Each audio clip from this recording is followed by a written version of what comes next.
New ICT reading, grade 9 English book. Go to page 21, or rather page 11 in this case. And the topic is 1.5.3, the monitor display. We learned that the monitor could be an output and input device both. And as such, for us to work with a computer, the monitor is a key device which we have to be aware of. So it says the main output device of a computer is its monitor display. So basically whatever you are doing, the visual output comes from the monitor. Most often a user interacts with the computer via its monitor display. So basically whatever you type, you view on the screen. If you're playing a game, your actions are based on what you see on the screen. If you're watching a movie, that movie is shown on the screen. So what they say is most often a user interacts with the computer via its monitor display. So we come to the monitor size. For examples, a wall clock is larger than a wristwatch. So here they say that a wall clock is larger than a wristwatch. Time is easily seen on a wall clock because of its size. Similarly, a large monitor has better visibility. So what they're saying is when the monitor is larger, there is better visibility there. A large monitor size is useful in viewing a larger picture. The monitor size is measured in terms of its diagonal length in inches. So when you take a monitor, here we have a flat monitor, and from one edge to the other, the length in inches is how we monitor how we refer to the monitor's size. So I was going to say the monitor's size. Anyway, so this is the image here is shown of a 19-inch monitor. Then there are different monitor technologies. So monitors can be classified into the following types according to the technology used by them. So what does that mean? Monitors are being improved all the time. Computers are improving. New specifications are launched for computers either biannually or annually. So likewise, the technology is also evolving. In the old days, we used to have cathode ray tube (CRT) monitors. So that monitor would take like 1/4 or maybe 1/5 of the computer table. In some cases, if you have a smaller computer table, you needed to have a separate area to keep the monitor itself. You can't keep anything else in that spot because it's taking so much room. That's because the front of the monitor extended right back uh, because of the cathode ray tube. So that's the oldest type of monitor that we're looking at. Then the newer type of monitors are liquid crystal display and light emitting diode monitors. These are uh, much thinner monitors. They don't, in this picture you can see they don't take as much room, and sometimes you can even attach them onto the wall. If you're running out of, if you don't really have a desk, you can clamp them onto a wall and use it like that. And they're lightweight, so it's easy to move around, whereas the CRT monitor was really heavy. So CRT monitors consume more electricity than the other two types. So now this is important. CRT monitors used up a lot of energy. Further, they are heavy and occupy more space due to its size. That's what I mentioned earlier. Hence, lightweight LED and LCD monitors which consume less electricity are commonly used today.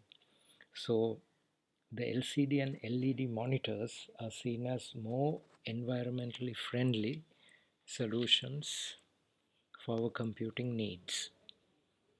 Uh, what else?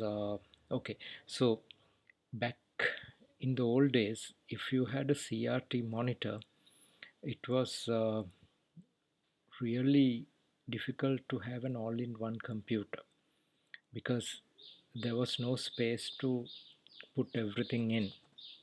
I remember that there were uh, there were TVs which had an inbuilt VCR or an inbuilt DVD player, so cathode ray tube TVs in the old days.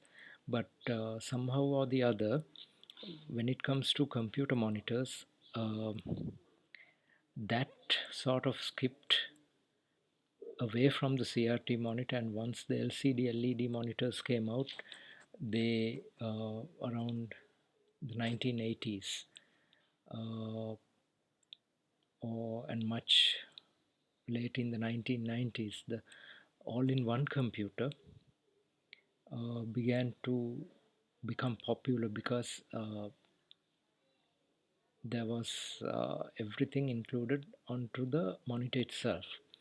So with the LCD and LED monitors, it's easier to put a hard disk, put a motherboard, a main board onto the back of the monitor itself, and now we have all-in-one computers that are slimmer, more lightweight, and easier to use than in the past when everything was really large. Then we come to the main memory. Now, memory is important. Memory is what basically retains whatever that you're doing.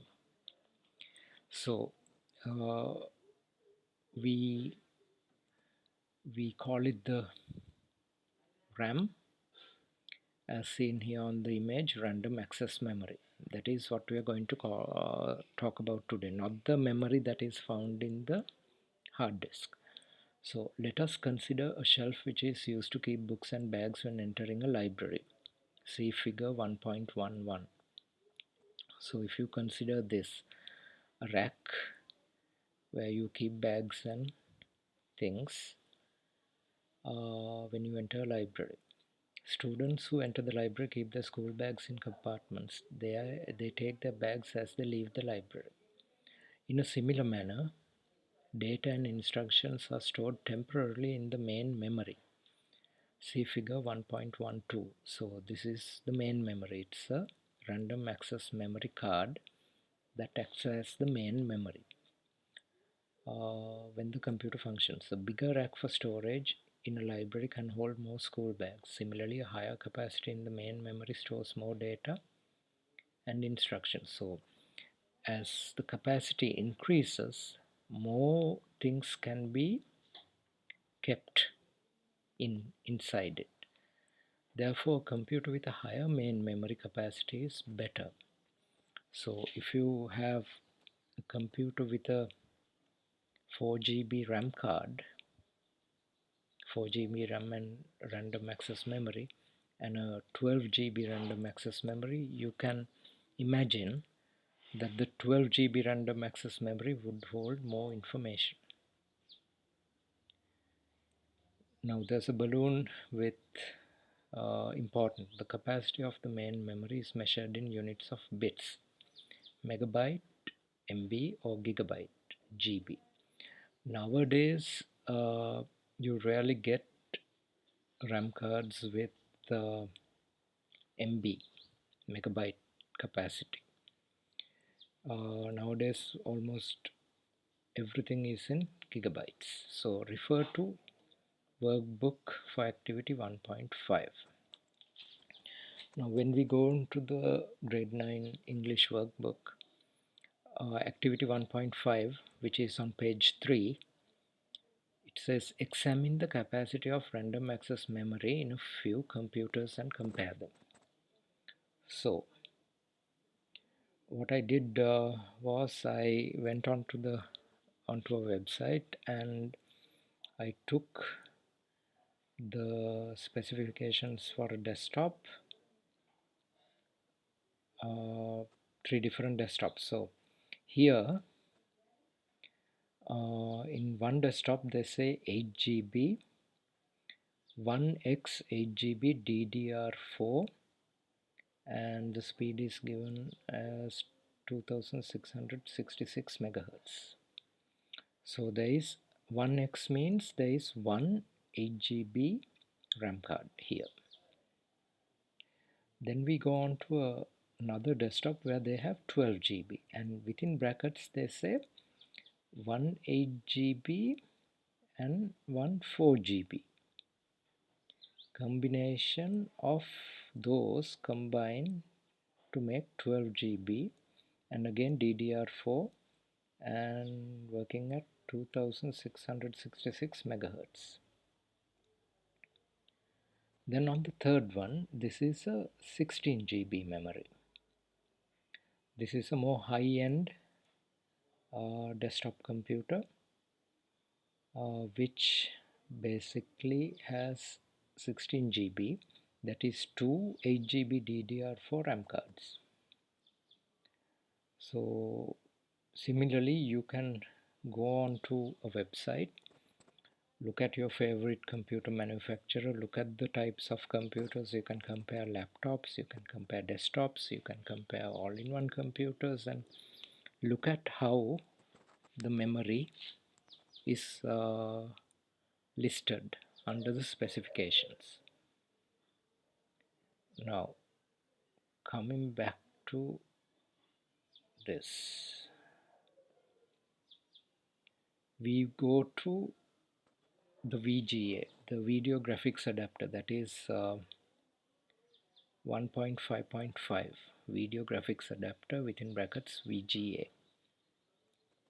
The monitor is the main output device of a computer. The output is fed to the monitor via the video graphics adapter. So how does the CPU send the signal to the monitor? It uses a video graphics adapter called the VGA. You might be familiar with the term VGA card. That means the VGA graphics adapter card that is in the desktop computer. There are two types of video graphics adapters, VGAs. Onboard VGA is fixed to the motherboard, and separate VGA card can be fixed to motherboard manually. So there are two types of video graphics adapters. That means the onboard VGA is fixed to the motherboard. So when you buy computer parts, or some manufacturers, when they're making retail computers for sale on retail basis, they put the VGA, the video graphics adapter, onto the motherboard itself. And then there are separate video graphics adapters which can be bought and fixed onto the motherboard itself, provided that the motherboard has a port to connect the VGA adapter to. So now in cases where the onboard, the motherboard VGA becomes stops working, let's say gets broken, then in some cases you can fix a separate VGA card and still use the computer. The separate VGA card has a separate video memory and processor. Separate VGA cards are useful for playing computer games. Modern computers use DV1 or HDMI ports instead of VGA ports. See figure 1.14. So here we have the types of ports that stick out, usually from the back of your computer or the side of your laptop. Now this is the first one is a video graphics array adapter. This is the connector and this is the port that is on the laptop. Now the DVI Digital visual interface adapter is different to this. You can see that it is more rectangular, and it fixes onto something like this.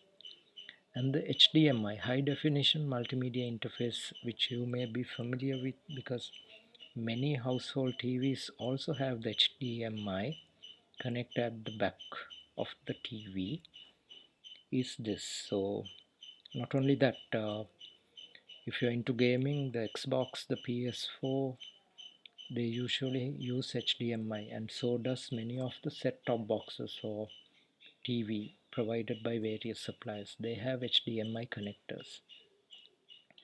Now, when HDMI cables are connected to a computer, television screen, or multimedia projector, both sound and video signals are transmitted.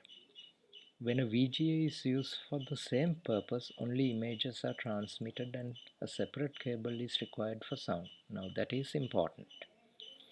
When HDMI, high definition multimedia interface cables are connected to a computer, television, or a multimedia projector, that cable is able to transmit both sound and video. So you don't need to have a different cable for those two signals. But when a VGA cable is used for the same purpose, only images get transmitted.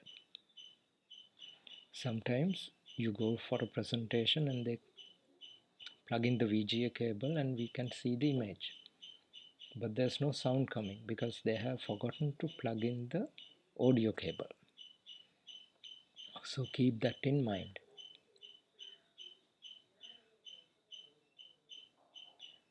Then we come to sound cards, 1.5.6 sound cards. Many computers are widely used for entertainment today. A sound card is required for listening to music and recording audio. So now I'm recording this using the sound card built onto my laptop. It is recording the audio for this particular video clip. Microphone connected to the sound card can be used to record within brackets input, that is the input sounds, while a speaker connected to the sound card can be used to play the output sounds. So a microphone gathers the input while the speaker connected to the sound card can be used to play that input back as an output. Most computers have the sound card built into the motherboard. See figure 1.15. So 1.15 built-in sound card on the motherboard. So these are the connectors and the sound card, the ports are there and the sound card is built onto the motherboard.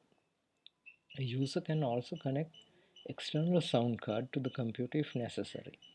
Now this is an external sound card.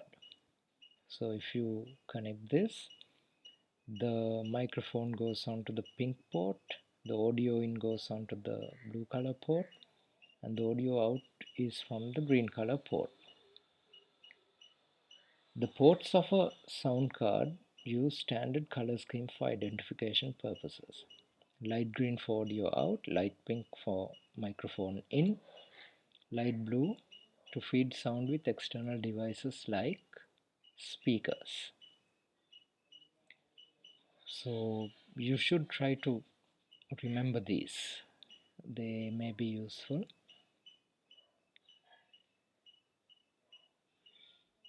And then we come to 1.5.7 pre-installed software.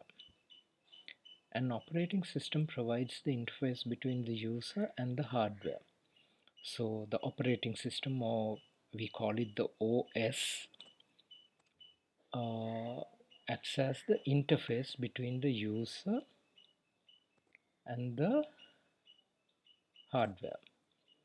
So if the computer is top range, has all the bells and whistles, has good sound card, has a good video card, has a microphone connected, has a speaker connected, has a very large display, it's useless without an operating system.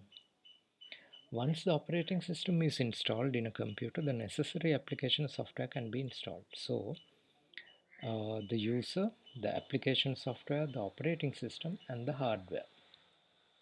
Everything in this image says that they speak to each other, and in this image we have the hardware at the center and the operating system on top of it. And on top of the operating system we have the application software, and all of these can be accessed by the user. Free and open source operating systems such as Linux, Ubuntu can be obtained free of charge. There are operating systems that are given free. These are called open source operating systems. Licensed operating systems such as Windows 8, Windows 10 are available to purchase. A trial version of an operating system such as a trial version of Windows 10 can be used only for a limited period. Required application software depends on the requirement of the user. Now, some licensed operating systems may offer a user a trial version that would last for about 14 days or 21 days, or in some cases a month or more. I must mention that Windows 10, a licensed operating system, was given free around a year back. I believe anyone who had Windows running on their computer was able to download and install Windows 10 free of charge. And then there's a required application software depends on the requirements of the user, and I should mention also depends on the operating system, because application software that is made to run on Linux would not run on Windows 8, or vice versa. Windows 10 application software, now let's say you have a game which is to be used on a Windows 10 computer. If you try to run it on an Ubuntu computer as it is, it would not work. In buying a desktop computer or laptop computer, it is important to check whether an operating system has been pre-installed. Most often only DOS, that is disk operating system, or Linux computer systems are pre-installed. A computer with licensed software installed is more expensive than a computer with a free and open source operating system. So keep in mind that when you buy a desktop computer or a laptop, you have to check the specifications to see what is installed. In the technical specifications here, the operating system is listed as Windows 10 Home 64-bit English. So that means there is an operating system installed. But in some cases, they would only have DOS or Linux computer system pre-installed. So then in those cases, without Windows operating system, you can't run applications that are meant for the Windows operating system on that machine. A computer with licensed software installed is more expensive than a computer with free and open source operating system. So when a seller or a manufacturer combines their hardware with the operating system from a different company, the price goes up. So if you have a licensed software installed on a computer that you're looking to buy, that would mean the price would be more. Then we come to lesson 1.6, non-technical features to be considered in purchasing a computer. So non-technical specifications such as manufacturer, type of book, and price are considered in purchasing an exercise book. So they give an example here: the manufacturer, the type of book, whether it's square ruled, single ruled or blank, and the price are the non-technical specifications. This applies to the purchase of a computer as well. Therefore, in purchasing a computer, non-technical specification must also be considered. So, when you're looking to buy a computer, you have to look at the non-technical specification part as well. 1.6.1 lists the warranty. Warranty is an important factor to be considered when purchasing a computer. Warranty given by the vendor and the manufacturer assures to cover the defects for a certain period.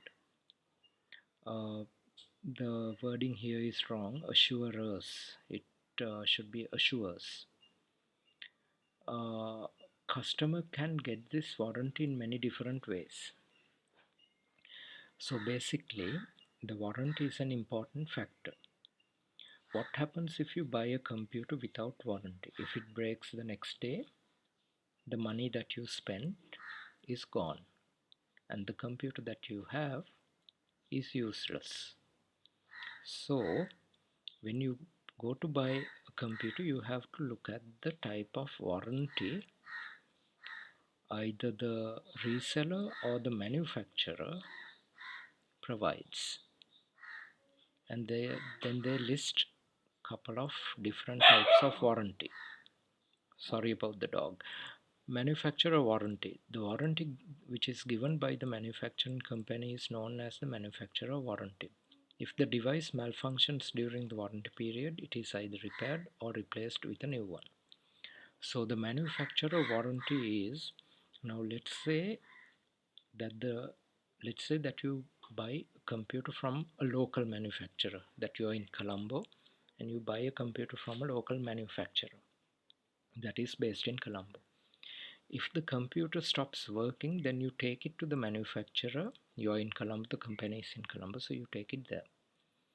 And the manufacturer checks it, either fix it, that is to repair, or they replace it with a new one if you're within the listed 1 year warranty period. But most computers are not manufactured locally. They are manufactured overseas. So sometimes this kind of warranty is difficult to obtain. Extended warranty. But coming back to this, sometimes the reseller would tell you, okay, we have to send this to the manufacturer for warranty, and the closest manufacturer is in Singapore. So the reseller will take the computer or the laptop and they will send it to the manufacturer in a different country. And it is the manufacturer that will decide whether they're going to repair or replace your computer. Keep that in mind. The extended warranty. Extended warranty is a prolonged warranty given to customers in addition to the standard warranty. Customer needs to bear additional cost for the extended warranty.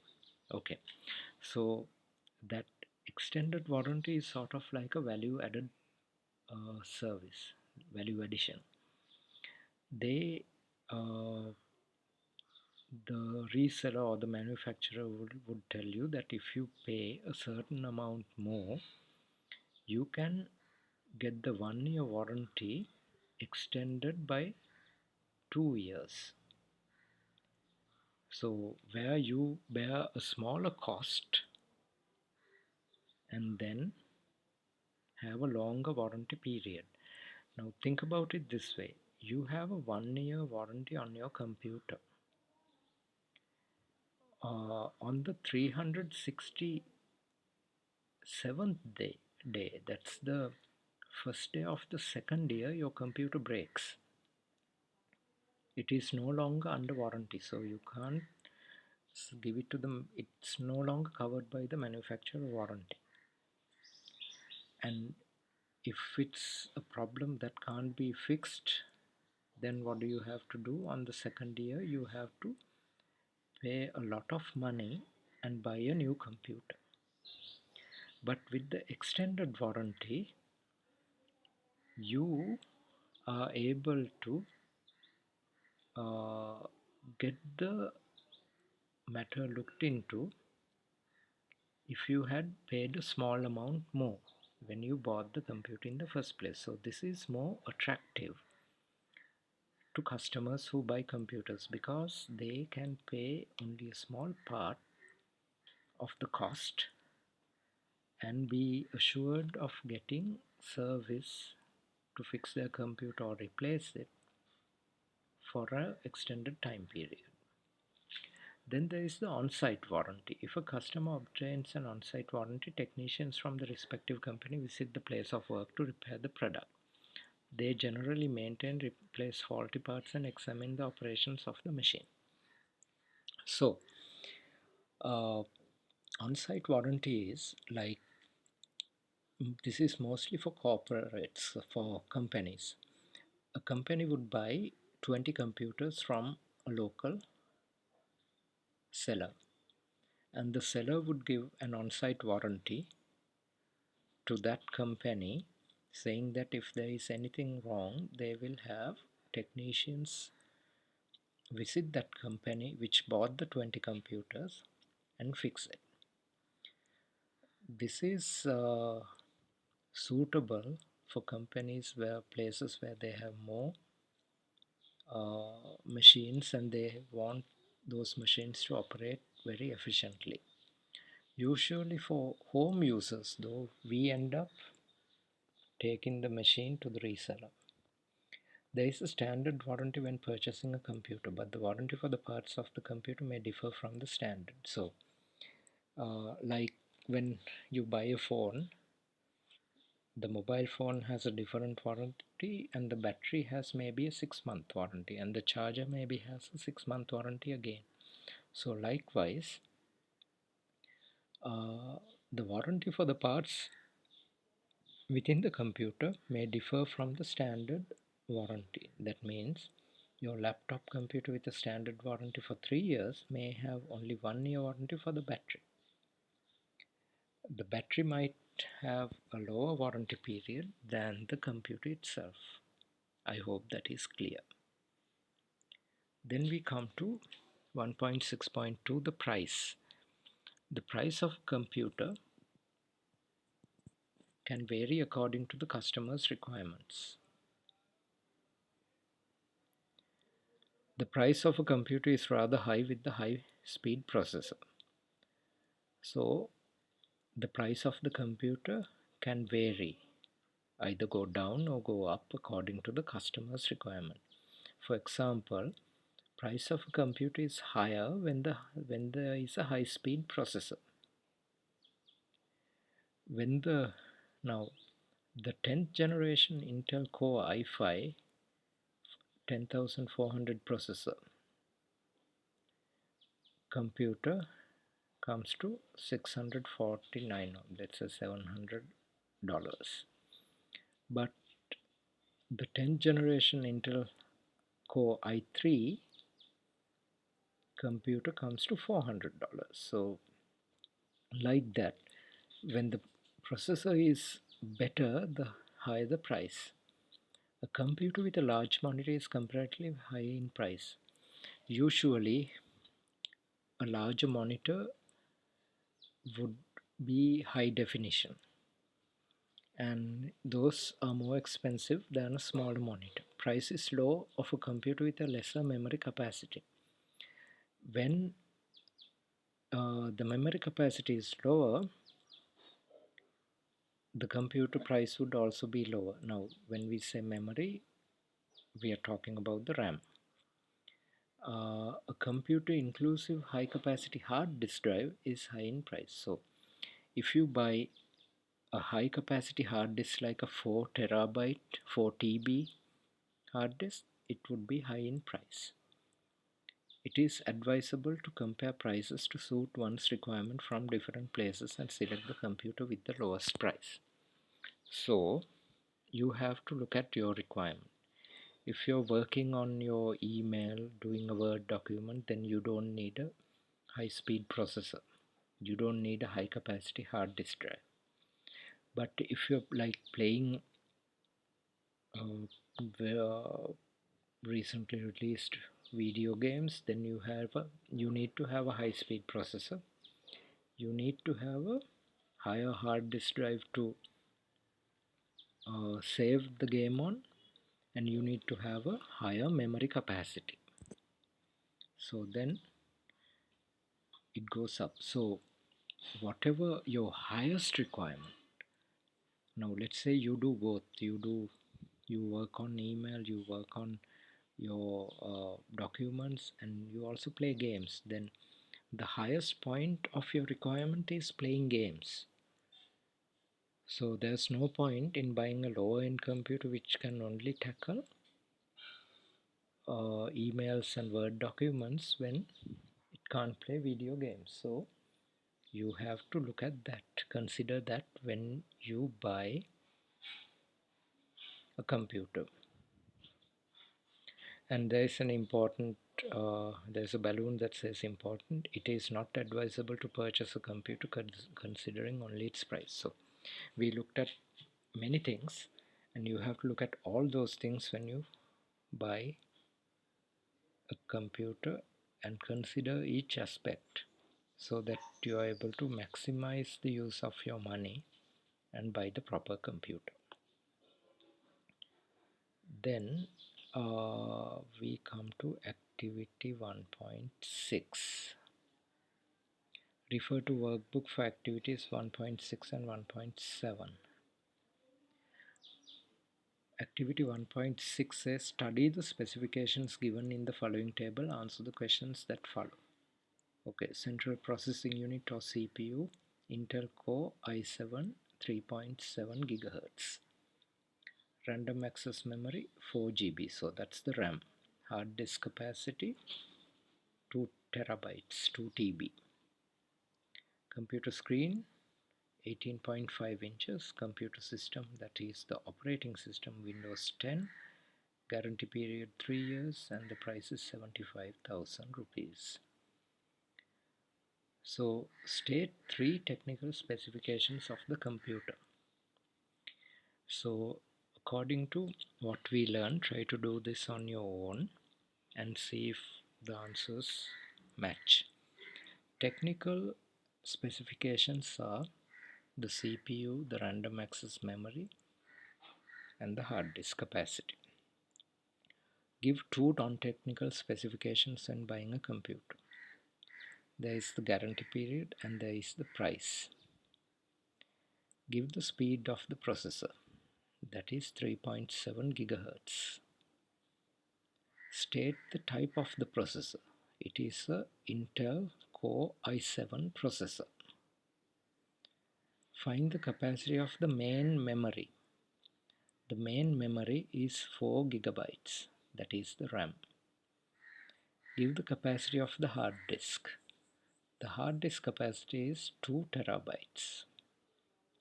State the size of the screen. It is 18.5 inches diagonally. Compare the technical specifications above with those of some other computers in your school or in another place. I would recommend that you Google a few specifications and compare those with this. If you don't have access to your school or another place due to this coronavirus outbreak, it's easy to get specifications online. Activity 1.7. By considering the important points in buying a computer, fill in the blanks in the statements given below by selecting the relevant term from the given list. Okay, so these are the list of expressions. Less GB, large, gigahertz, terabyte, less goes up. The speed of the processor is given in gigahertz, GHz. It is better to select a monitor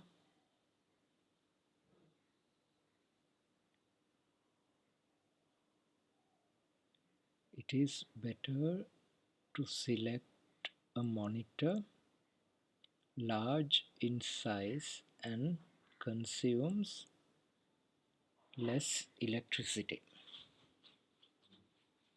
So if you select a LCD or an LED monitor, it is large in size but consumes less electricity. The capacity of a main memory is given in